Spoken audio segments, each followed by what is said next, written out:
This is a drawing by Ross Ulbricht, who is an inmate at the United States Penitentiary in Tucson, Arizona, a maximum security federal prison. I'll spend the next few decades in this cage. Then, sometime later this century, I'll grow old and die. I'll finally leave prison, but I'll be in a body bag.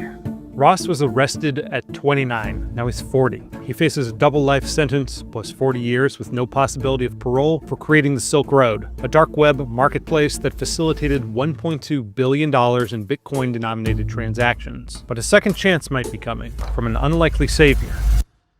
And if you vote for me on day one, I will commute the sentence of Ross Ulbricht. Trump made a deal with the Libertarian Party, and now Ross might not have to spend his middle and old age behind bars. He might not have to leave in a body bag if Trump makes good on his promise. Will he? In the coming months, career FBI officers and DOJ attorneys may dredge up lies about Ross so that Trump will change his mind. They may appeal to some of his draconian instincts. They may try to pin on Ross some of the disastrous outcomes of the drug war. But once you hear the full story, you'll see why Trump should ignore the saboteurs and keep his promise to free Ross. Ross's arrest on October 1st, 2013 at the Glen Park branch of the San Francisco Public Library was like a scene from an action movie. He was downloading an interview with Vince Gilligan, the creator of Breaking Bad. In another window, he was administering the Silk Road. Undercover FBI agents staged a physical fight behind him. When he turned his head to observe the commotion, an undercover agent snatched his laptop before he could close the cover, which would have encrypted the contents of its hard drive. The FBI keeps a picture of the computer on display as a trophy from the hunt. Ross was no Walter White, the frustrated high school chemistry teacher who transforms into a violent drug kingpin in Vince Gilligan's series, driven by his lust for power and retribution. Ross was an Eagle Scout who majored in material science and engineering at the University of Texas at Dallas on a full scholarship. He was passionate about libertarian philosophy and Austrian economics. He read Ludwig von Mises and Murray Rothbard. He wrote on LinkedIn that he wanted to use economic theory as a means to abolish the use of coercion and aggression amongst mankind and create an economic simulation to give people a first-hand experience of what it would be like to live in a world without the systemic use of force. I was trying to do something good. I was trying to help us move toward This call is from a federal prison. And he did. Ross created an underground e-commerce website called the Silk Road, and he was its first vendor, selling homegrown psilocybin mushrooms. The Silk Road became the eBay of drugs, with trusted sellers earning higher ratings and the message boards filled with tips for safer drug use. It established an ethical code of conduct: no fake degrees, no child porn, no stolen goods. Our basic rules are to treat others as you would wish to be treated and don't do anything to hurt or scam someone else. I was trying to help us move toward a freer and more equitable world. While the Obama administration's Justice Department was pressuring banks and credit card companies to stop servicing gun shops, adult websites, and payday lenders, even though what they were doing was completely legal, the Silk Road demonstrated that with Bitcoin, you could buy things on the internet by circumventing the payment rails that the government controlled. Online trade had become virtually unstoppable. Back then, Bitcoin made me feel like anything was possible. When the idea of Bitcoin really clicked for me, I got so excited. I thought, with Bitcoin, I can try to do something that actually makes a difference. Ross became a hero to libertarians. He has 2 life sentences and never committed a violent crime. The guy has been condemned to rot in prison for setting up a website. They created a smoke screen and used the charges of murder for hire, which they didn't even end up charging in the end. Now would be the perfect time to revisit Ross's injustices and set the man free. But others say he got exactly what he deserved. This is a judge who finally got it right. Right. Mm-hmm. All right. We all agree here on that? Concur. Life in prison without parole? Yep. Anybody else, any other wise guys want to do it? That's what you're going to get. We all know the road to hell is paved with good intentions, right? And now here I am. I'm in hell. Does he deserve this fate? As Ross became paranoid that he'd be caught, Did he stray from his high-minded ideals and break bad like Walter White? And does that mean Trump should think twice before freeing him? Ross's friends were shocked at his arrest. They described him as sweet-natured, loyal, guileless, and non-aggressive. He comes across as poetic and sensitive in his artwork and an online interview posted before his arrest. It was definitely a first love experience for me because I learned a whole lot about love and myself and like how attached and vulnerable you can get. Those who oppose freeing Ross say that he was also a contract killer. He actually solicited the killings of as many as 6 people, offering $150,000 to a would-be hitman. His mother said non-violent guy. No. But when you look closer, things get murky. Here's what we know. When building their case, prosecutors drew on chat logs from a moment of crisis at the Silk Road. The site's top administrator, Curtis Green, had just been arrested. It looked like he might have stolen about $350,000 worth of Bitcoin. Nob, a participant on the Silk Road, was chatting with the site's top administrator, who called himself the Dread Pirate Roberts. He told Nob that this will be the first time I've had to call on my muscle. Do you want him beat up, shot, just paid a visit? I'd like him beat up, then forced to send the Bitcoins he stole back. Later that day, the Dread Pirate Roberts messaged Nob again. Okay, so can you change the order to execute rather than torture?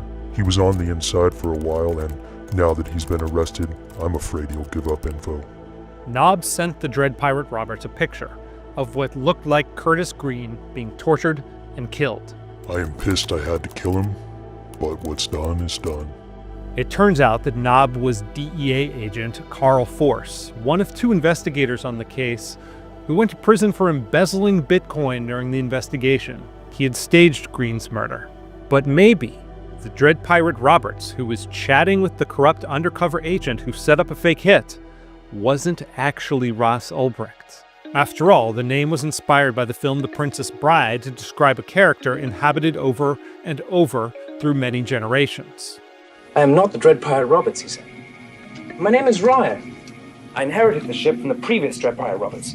When the Dread Pirate Roberts gave an interview to Forbes 2 months before Ulbricht's arrest, he insisted that he was not the site's founder. What inspired you to start the Silk Road? I didn't start the Silk Road. My predecessor did. The Silk Road forums are full of comments from the Dread Pirate Roberts account. Did you write those? The most I am willing to reveal is that I am not the first administrator of Silk Road. The jury never saw this interview. Everybody say was there multiple DPRs? Absolutely there was. I was DPR once. Curtis Green says to this day that he doesn't believe Ross is the one who put out the hit and claims the undercover agent Carl Force, aka Nob, also had access to the Dread Pirate Roberts account. And Carl Force and myself, as far as I know, were the only ones that have the login. When I was supportive of Ross to my attorneys, they said, why were you supportive of a guy that tried to kill you? And I immediately snapped back and I said, how do you know that he tried to have me killed? You're just going by what the government tells you. Federal prosecutors never charged Ross for attempted murder, but the federal judge who sentenced him to 2 life sentences plus 40 years with no possibility of parole nonetheless referenced these episodes in her decision. The fantasy is that this sentence is anything more than just purely punitive and completely beyond the range of what drug offenders get in this district, in this circuit, in this country. The judge also said that Ross should be a public example for acting as though he was better than the laws of this country. Well, maybe he is. The drug war is the real villain in this story. It's cost $1 trillion while fueling decades of black market crime and violence, all as overdose deaths have increased. Black markets often become violent because there are no legal mechanisms for contract enforcement, and their participants become desperate to avoid being caught, which is what happened to the Silk Road. Yes, it's ironic that Trump, the man who openly admires China and Singapore's death penalty for drug dealers, might be the one to free the founder of the world's first major dark web drug market. As I have said before, I will ask Congress to pass legislation ensuring that drug smugglers and human traffickers receive the death penalty. But that's because if there's one thing Trump loves, it's a deal. If you can't make a good deal with a politician, then there's something wrong with you. And I'm a very good deal maker, believe me. I guess I look at everything like a deal. I do hundreds of deals. The deals come out of my ears. And one of his most audacious deals of the 2024 campaign was with the Libertarian Party, which never wins, but sometimes covers the spread in close presidential elections. Trump showed up at their convention and proclaimed he was something of a libertarian himself, to which he was met with a chorus of boos. Well, in the last year, I've been indicted by the government on 91 different things, so if I wasn't a libertarian before, I sure as hell am a libertarian now.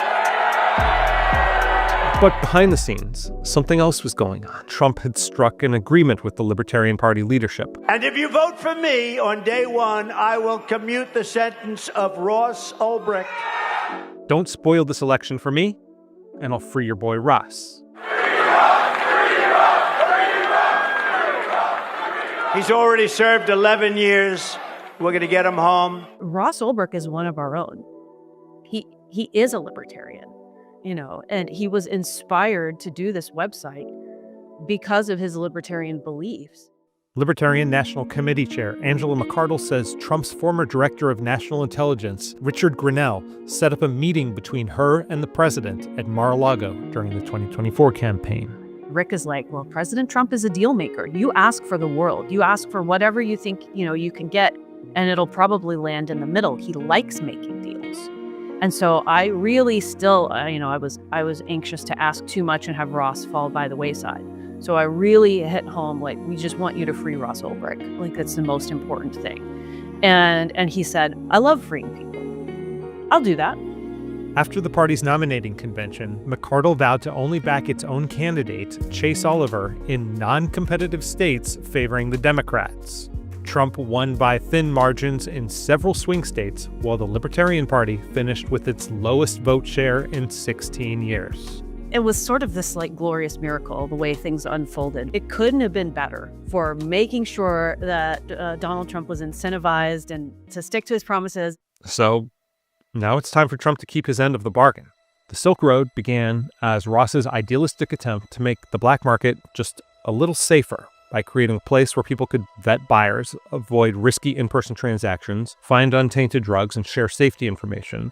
That it appears ultimately to have fallen prey to some of the same violent forces as in every other black market in history only shows just how hard it is to fix the problems prohibition causes, whether it's violence or increasingly dangerous synthetic drugs like the fentanyl driving the overdose epidemic, which has only grown worse since Silk Road's shutdown.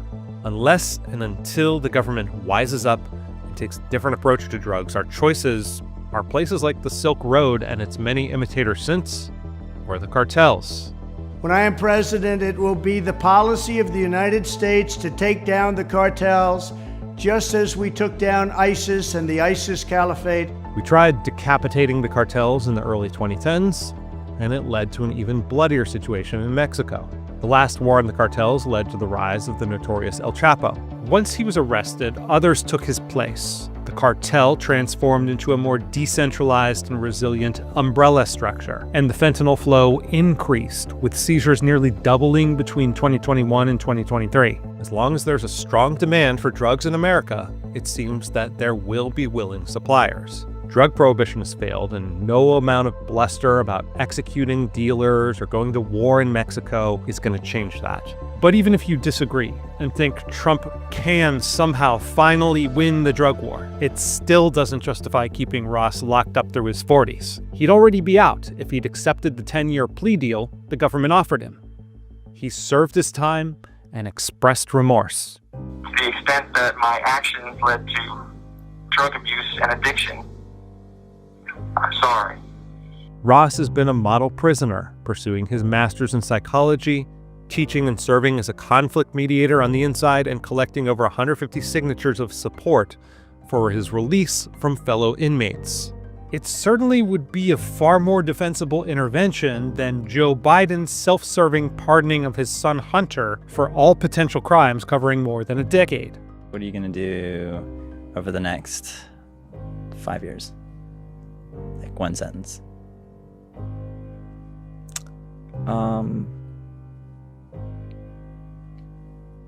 I'm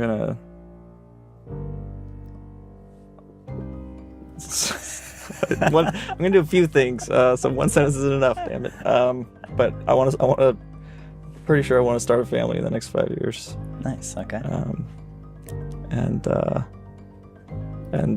Just make more friends and close people I love. Yeah, I want to focus on being more connected to people. He's suffered enough.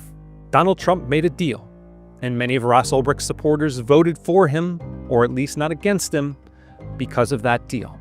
It might not be pretty, but it's politics in 21st century America. Trump got what he wanted. Now it's time to set Ross free.